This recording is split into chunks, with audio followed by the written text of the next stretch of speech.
তো আবারও চলে এসেছি একটি নতুন আঁকার ভিডিও নিয়ে।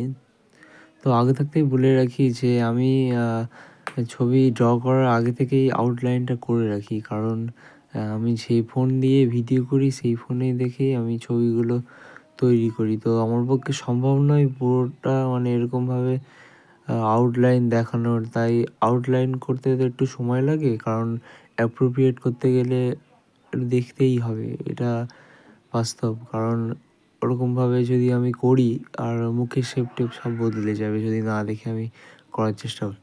তাই আমার পক্ষে আউটলাইন দেখানো এরকমভাবে সম্ভব হয় না।